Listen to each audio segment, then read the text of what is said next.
The period between 1873 and 1876, following Grant's landslide election victory in 1872, seemed to herald the complete triumph over opposition to the new regimes of Southern Republican governments.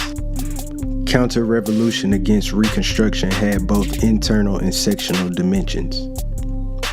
Within the states of the former Confederacy, Republican governments came under attack by insurgencies led by a vanguard of Confederate veterans determined to regain in peacetime what they had lost in Civil War.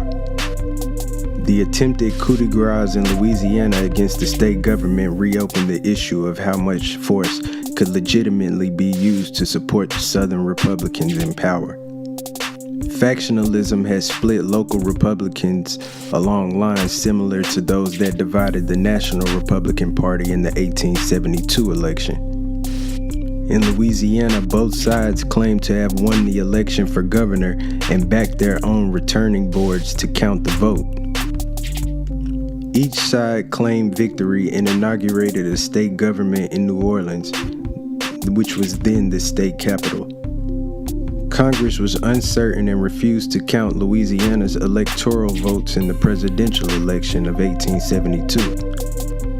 In early 1873, a federal judge ruled that the regular Republican candidate William P. Kellogg had won the election, but that only started fresh protests from liberal Republicans and conservatives, which at the time were Democrats. Conservative forces went beyond protests by sending mutinous militia companies to seize the state arsenal in the Battle of the Cabildo in March 1873. Loyal state militia companies commanded by James Longstreet quickly put down the uprising and arrested some of the conspirators, but the revolt against Republican rule spread far beyond New Orleans. The worst violence occurred at Colfax in Grant Parish on the seat of the Red River. On April 13, 1873, hundreds of white supremacist paramilitary forces attacked a local black militia company that held the parish courthouse. The building was burned to the ground, and 3 whites and perhaps as many as 100 blacks were killed. Many of the blacks that were killed were in a deliberate massacre after they had surrendered to escape the burning building. Although the federal government indicted 72 whites, only 9 came to trial, and only 3 were convicted after 2 federal trials in New Orleans. The United States Supreme Court overturned those convictions in U.S. v. Cruikshank in 1876, a decision that effectively ruled the 1870 Enforcement Act unconstitutional. White supremacists knew that the federal government had lost its will to support Reconstruction. Inspired by Colfax and Cabildo, a new wave of paramilitary organizing swept across Louisiana in the period of 1873 to 1874. In dozens of parishes in Louisiana, armed companies called White Leagues sprang up. Led by Confederate veterans and fired up by a new spirit of determination to oust Republicans from local government by whatever means it took.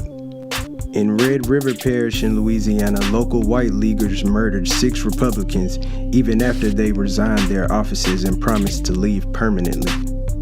In some parishes, the sight of hundreds of armed White Leaguers on horseback resulted in the peaceful mass resignation of Republican officials. Success in the countryside encouraged the White Leagues in New Orleans to attempt another coup de grace against the Kellogg government. On September 14, 1874, more than 1,000 White Leaguers fought Longstreet State Militia in a battle that left 30 dead and more than 100 wounded. The next day, White Leaguers installed their own acting governor and legislature in power to the cheer of thousands of local white residents. The Wheeler Compromise is an excellent example of the wavering commitment of Northern Republicans to the cause of Reconstruction. The Wheeler Compromise was when Congress finally made a compromise on Louisiana, by which the Democrats gained control of the lower house in return for a promise not to disturb the remaining 2 years of Kellogg's term as governor. This compromise was negotiated by William Wheeler, a representative from New York. It brought peace to Louisiana, but at a tremendous cost. There were 38 black political office holders elected to the Louisiana House. After the Wheeler Compromise of 1875, only 20 remained. Other states soon experienced similar squabbling and schism. There was the Brooks-Baxter War in Arkansas, the formation of Democratic rifle clubs which attacked Republicans in Mississippi. This is the origin of your rifle clubs such as the NRA and other organizations that exist today. Texas fell under Democratic control in 1873. Arkansas and Alabama in 1874. A growing number of Republicans were willing to concede these losses without a fight. The Republican commitment to black rights had been very deep. In all actuality, only the party's radical wing had supported racial equality with genuine conviction. By 1874, those convictions had been shaken with the deaths of leaders like Thaddeus Stevens and Charles Sumner, which left voids of leadership that were impossible to fill.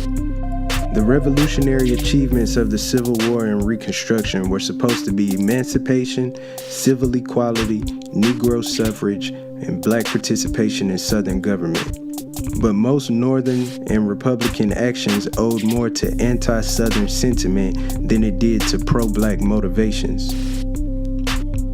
Emancipation and Negro suffrage sprang from the military exigencies of war and the political exigencies of peace, rather than from a considered social purpose. The emergence of new issues of vital concern to Northern voters like depression, declining prices, wage cuts, unemployment, monetary uncertainty caused Northern voters to lose interest in the plight of a faraway black for whom they never felt much sympathy for in the first place. The Panic of 1873 and the Depression that followed produced an avalanche. Democrats won control of the House of Representatives for the first time in 18 years. The Democrats won 70 seats in the House and 10 seats in the Senate. Even the state of Massachusetts elected a Democratic governor for the first time in a generation. The unloading of Republican governments in the South bore its first fruit in the Mississippi state election of 1875. Democrats in the state evolved the Mississippi Plan for this campaign. The plan's first step was to herd all whites into the Democratic Party. Democrats used social and economic pressures, as well as ostracism and threats, to compel the 10 to 15% of the state's whites who still called themselves Republicans to change sides. The second step in the Mississippi Plan was a relentless intimidation of black voters. Democratic newspapers adopted the slogan, "Carry the election if we can, forcibly if we must." Economic coercion proved quite effective among black laborers and sharecroppers who were informed that if they voted Republican, they could expect no further work. Additionally, Democrats organized rifle clubs and turned party headquarters into arsenals. They discovered that their best political tactic was the riot. Similarly to the Colfax massacre in Louisiana, whenever Republicans gathered together for a 4th of July picnic, a political rally, or whatever, armed whites would provoke an incident and then open fire. One of the earliest and deadliest such affairs was the Vicksburg riot, prior to a county election in December 1874. 35 blacks and 3 whites were killed. 3 months later, Democratic newspapers declared, "The same tactics that saved Vicksburg will surely save the state, and no other will." Democrats took that advice and ran with it. Several riots erupted. Smaller riots also erupted with the same type of black-white casualty ratio, though. In September 1875, Governor Ames of Mississippi appealed to Washington for troops to come to control the violence. President Grant intended to comply, but his Attorney General and a delegation of Ohio Republicans dissuaded him.